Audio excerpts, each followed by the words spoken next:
शुभ प्रभात। आज हम लोग देख रहे हैं कक्षा 7 अध्याय 9 मृदा। मृदा क्या होती है? तो ये जो शैल कण होते हैं और ह्यूमस होते हैं, उन दोनों के मिश्रण से मृदा का निर्माण होता है। शैलों के टूटने फूटने से जो है इसका निर्माण होता है। अगला है ह्यूमस क्या होता है? तो ये मृदा में उपस्थित सड़े गले जैव पदार्थ जो होते हैं वो ह्यूमस के रूप में होते हैं।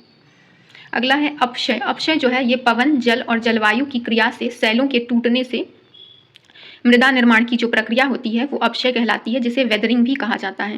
मृदा परिच्छेदिका यानी जो होता है ये मृदा की विभिन्न परत से गुजरती हुई ऊर्ध्वाधर जो काट होती है वो मृदा परिच्छेदिका कहलाती है। और मृदा परिच्छेदिका में जो विभिन्न प्रकार के स्तर होते हैं, विभिन्न प्रकार के जो परत होते हैं वो संस्तर स्थिति का निर्माण करते हैं। इसमें 3-4 प्रकार के जो है संस्तरों की चर्चा की गई है। पहला है ए संस्तर। ये जो होते हैं मृदु होते हैं, संरंध्र यानी कि पोरस होते हैं और अधिक जल धारण की क्षमता होती है। और इसमें ह्यूमस जो है अन्य जो संस्तर होते हैं उससे अधिक होती है। मध्य या बी संस्तर जो होते हैं ये ह्यूमस की कमी होते हैं इसमें अपेक्षाकृत, और इसमें अधिक खनिज की मात्रा होती है और ये अपेक्षाकृत कठोर और घनी होती है संस्तर ए की अपेक्षा।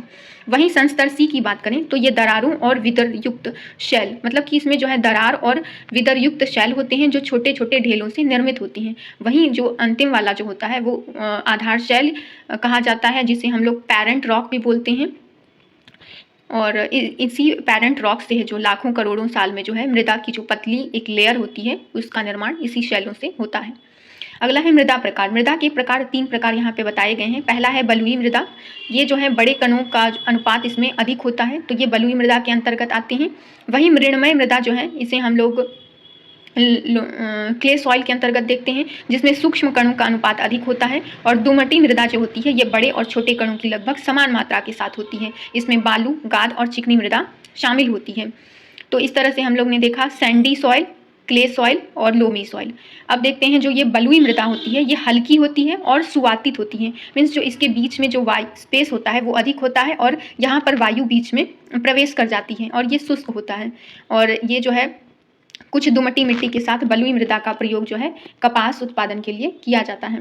चिकनी मृदा या मृणमय या क्ले सॉइल जो होती है इसमें वायु की मात्रा कम होती है और ये अपेक्षाकृत भारी होता है और जल भी ये बलुई मृदा से अधिक अवशोषित किए रहता है। दुमटी मृदा की बात करें तो इसमें जल धारण की जो है उचित मात्रा होती है, जो पौधों और पेड़ के लिए आवश्यक होते हैं उतनी इसके अंतर्गत क्षमता होती है। अंतः स्रवन दर, जिसे इन्फिल्ट्रेशन रेट कहा जाता है, इसे मिलीलीटर पर मिनट के पैमाने से इसको मापते हैं। और इसमें जल धारण की क्षमता जितनी भी होती है और अंतःस्रवन अवधि मतलब इनफिल्ट्रेशन रेट जितना होता है प्रति मिनट के हिसाब से देखा जाता है। तो उससे पता चलता है कि कितने जल धारण क्षमता जो है इसी उसमें मृदा में है। मृदा के गुणों की बात करें, अगर प्रॉपर्टीज़ की बात करें तो अंतःस्रवन दर से जो है मृदा की जो गुण होती है उसको हम लोग देखते हैं। बलुई मृदा में सबसे अधिक होती है अंतःस्रवन दर, और ये जो है अपने अंदर बहुत अधिक मात्रा में जल को अवशोषित करके नहीं रखती है, इसीलिए जो है ज़्यादातर ये जल अंतःस्रवित कर देती है, ठीक है, इनफिल्ट्रेट करके नीचे दे देती है। वहीं मृणमय मृदा में जो है इनफिल्ट्रेशन रेट कम होती है क्योंकि इसके अंतर्गत जो है एब्जॉर्प्शन रेट अधिक होती है। मृदा में नमी जो होती है ये मृदा में जल धारण की क्षमता को बताती है, और जितनी अधिक मृदा में नमी रहती है पौधे के द्वारा इनका अधिक उपयोग किया जाता है। इसमें एक्टिविटीज़ में भी बताया गया है कि मृदा को गर्म करके जो है भाप बना के देखा गया कि मृदा में ये जल की उपस्थिति होती है। वहीं अगर मृदा में जल के अवशोषण को देखा जाए तो ये मृदा के कणों के आकार पर निर्भर करते हैं कि जितने उनके कण के आकार होंगे उस आधार पर मृदा के जल का अवशोषण होगा। और जल अवशोषण के प्रतिशत की गणना का प्रयोग करके जल अवशोषण की जो क्षमता होती है उसको देखते हैं। तो अवशोषित जल का प्रतिशत किस प्रकार निकालते हैं, तो U-V बाय मृदा का द्रव्यमान यानी मास ऑफ जो सॉइल होता है इनटू 100, जहाँ पर U जो होता है वो आरंभिक आयतन होता है, पहले ली गई जो आयतन होती है, और फिर उसके बाद जो फिल्टर पेपर वगैरह से मेज़र करते हैं तो V जो होता है ये अंतिम आयतन होता है।